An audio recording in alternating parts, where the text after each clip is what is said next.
Yeah, nganzakwethu, it is Durban Network. Sise-City Hall ke enkabeni yeTheku, la kuhlangene khona iMarch and March. Kanti ke njengamanje nginosiphiwe umfoka Moyo, who's a member of the parliament ngaphansi kwenhlangano iMK Party. Ngani yawe siyakubingelela. Ndamase ngiyabingelela kunjani ko? Siyaphila nathi mfowethu. Yeah, hamba kahle asibone ukubi ilanga lishisayo nje kuphela. Yeah. Mfowethu, ukushiye konke namhlanje wathi you wanna be part of this march. Kusho ukuthini lokho kuwe? Kunemvucuka noma kunodoti okhona eSouth Africa. Lo doti lo ufase ubiza nje obunjalo. Yes. Those are illegal immigrants. Ilula nje indaba. Ababuyele emakubo. And we can't use our taxpayers ukubakhipha eSouth Africa. Into ekumele siyenze ilula. Uma kune influx ama Nigerians, kune influx ama Pakistan, influx of Chinese, Taiwans, all those people. What you need to do njengo government of South Africa, uhambe kuma countries up, uyohlala bophansi batshela ukuthi sine influx ama Nigerians, nama drugs, human trafficking and so on and so forth. So into esicela iyodwa uzanibalande niyabazi nanka amagama ngoba angithi eSouth Africa kune intelligence sinabo ukuthi sibanibani nosibani sicela uma ningabalandi nizozo ngeke nikuthanda asikwazi ukuwaste le mali le engekho eSouth Africa sinenkinga ukuthi ama departments almost especially kwaZulu Natal anama budget cuts. For an example Department of Health une budget cut ka 26 billion. So uma ne budget cut ka 26 billion now kufanele futhi ugovernment uhealth accommodate emaclinic nasezibhedlela ama illegal immigrants asikwazi ingane zethu izona ehlupheka kakhulu. So ugovernment kufanele ahambele wonke ama countries anabantu babala eSouth Africa babalanda ukuthi ayisicela ukuthi letha abantu bethu ohambisana abantu benu asabadinga eSouth Africa. If ugovernment engenza kanjalo singaba ne peace of mind. Ake deal with our domestic issues ngendlela yakhona, but as deal ama domestic issues ethu when these illegal immigrants are off la qhamuka khona. Yeah.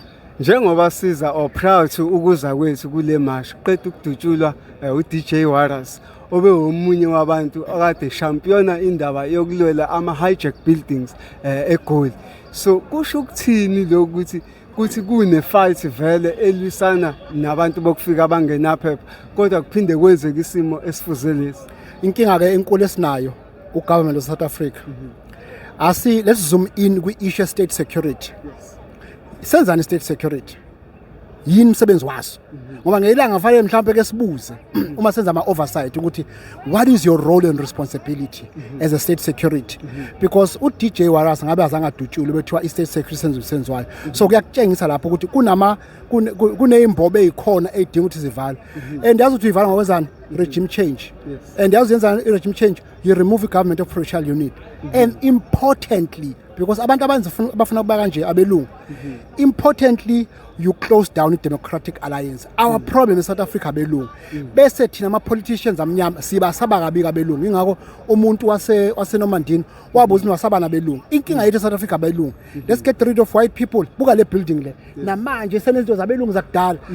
30 years into democracy, we still have this nonsense ekhona. And by the way, committee nonsense kwathiwa iparliament alikho wrong, so ngizolisebenzisa. Sinale nonsense lekhona ngoba sisaba belungu. We must get rid of white people in this country, then we fix our issues.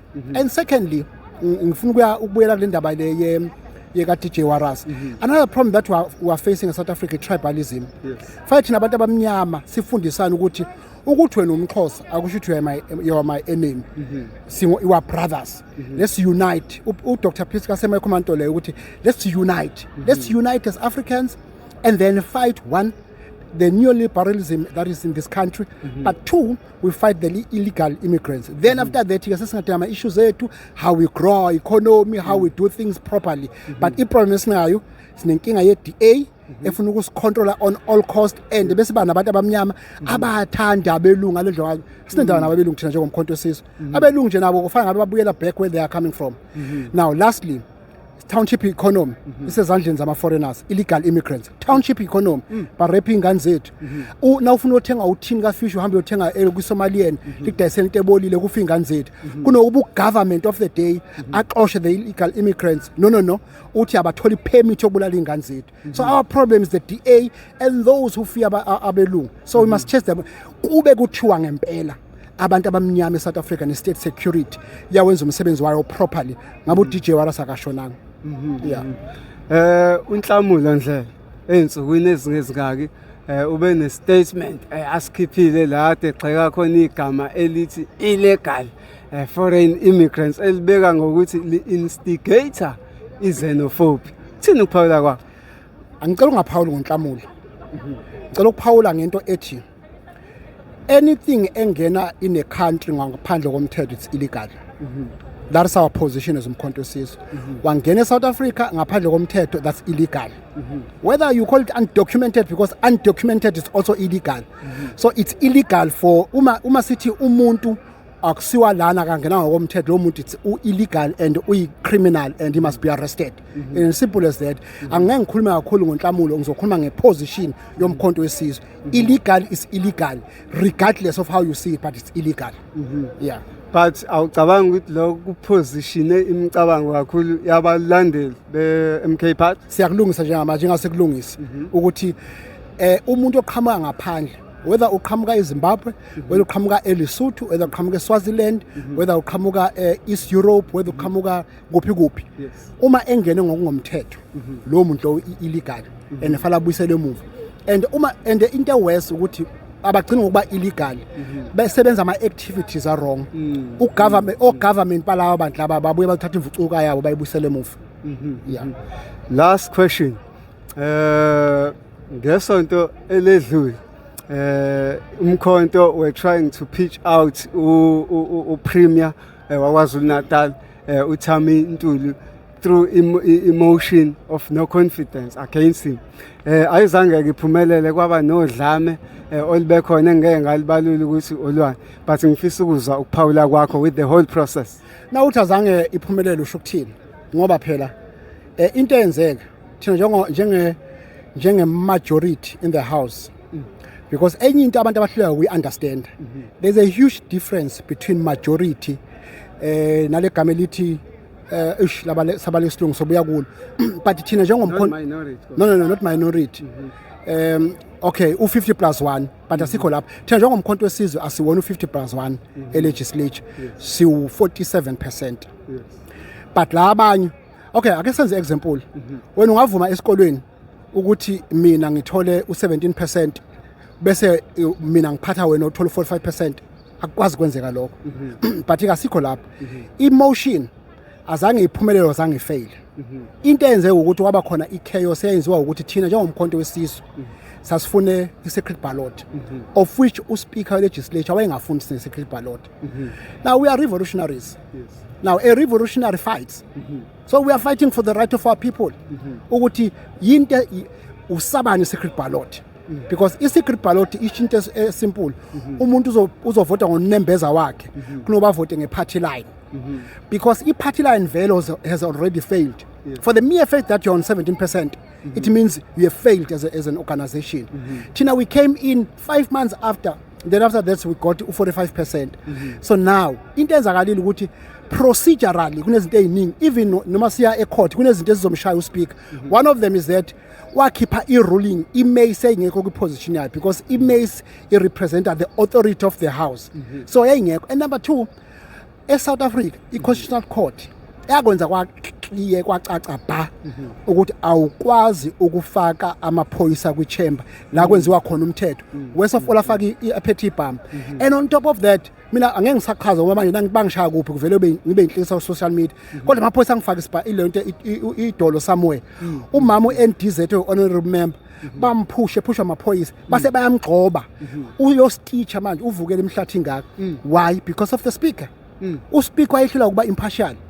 So I mean, those are the issues. But coming back to the issue of majority, kunomehluko phakathi kwe-majority ne-outright majority. Thina njengomkhonto wesizwe sinayo outright majority, but we are a majority in the house. So as a majority in the house, sino 45%. Let me give you a simple mathematics. Nationally, ANC ino 40%. Kodwa, okay, you know you're highest, then the rest by landed. Kodwa you know lead to government. La KwaZulu-Natal bakwenze njani? Yeah, it's the other way around. Sifana sophatha 17%. Ngeke madoda. Phela bethiwa sesikole soda sikwazi uphatha zidomu. Kodwa ngoba sikho esikole sikwipolitiki ngesisho njalo. Bawu 17%, bawu 18%. And we are going to push this thing. And another thing that you must know, the house ayikavalwa. Uma sibuyela ngoJanuary, soqhubeka sigcine khona. Phela indlu firstly umzolayela ilento i-speech ka speaker uthi I am now suspending the house. And then after they said maphoyisa ngenani phakathi in escort ama members. Now umindlu isuspend. Uma futhi usuyibuyisa indlu ukhalisa ibhele. Azange likhalisa ibhele. And thirdly awukuvotwa umile. Uma uvotwa uba sesitulweni sakho. So kuningi okwaba wrong okwenziwa uspeaker ingakho sizokuchallenge uma sivule legislature ngoJanuary next year. I-confidence yenu ichaza ukuthi khona abantu kushithe naseni bamobilize. Whether abantu bamobilize or not, it's neither here nor there. But I can tell you, i-secret ballot uNtuli uzophuma. uNtuli, you know mina my concern nge-media in general South Africa and uZuma uhlale ekhala nge-media. My concern is that uPrima nayibuza bambuza ukuthi ufila kanjani i-secret ballot this I mean i-vote of no confidence why pass and stuff ajabuleke naye ke hey bebethi bayachansa and all that. Abambuza ngani ukuthi wahamba yini nentombi ukuye New York because simkhipha ngoba hamba nentombi yakhe uBaby umama wakho hamba eNew York wasebenzisa imali yabakhokhi bentela ukuzokho. They spent almost 2.5 million for that trip. Abambuza ngalezi zinto lezi abambuza ngani ukuthi yini osuyenzile uqoqa lonke lo vucu lama illegal immigrants ela KwaZulu-Natal. Nothing. iKwaZulu Natal iTheku ligcwele amaphara because ama Nigerians are dayisa ama drugs. There's human trafficking. But that advantage ngoba there are no job opportunities. But thatha amantombazana ethu ngoba adinga imali. Bafike balale nawo bawanikeza imali. Zonke lezi zinto lezo asimbuzi ngani uPrima ngazo. Those things are important before we can even speak about whether the motion passed or failed and stuff. But as the Prima, did you or you did not? Akusho and Rokota ngihamba nentombi yakhe simnikeza ubufakazi bese ayaphuma. It's as simple as that. But politicians bane tendency yokuthanda belungu wababona phela belungu bemasha ngaphandle labe kuZuma uMK. Abayimashela ANC yabelungu bamashela uZuma. Bahambile emhlathuze bathi ile MK this MK that inkinga kusi MK.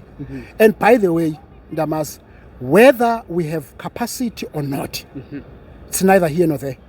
But abantu bakwaZulu-Natal 1.5 million voted for Umkhonto wesizwe and we are going to fight for that 1.5 million and nalabanye abebesangabaza sizobalwela until ugovernment waKwaZulu-Natal uba accountable for everything enzakalayo. Corruption is something else in this country. In South Africa there are 3 pandemics. 1 corruption, 2 gender-based violence, 3 illegal immigrants. We must fight those things.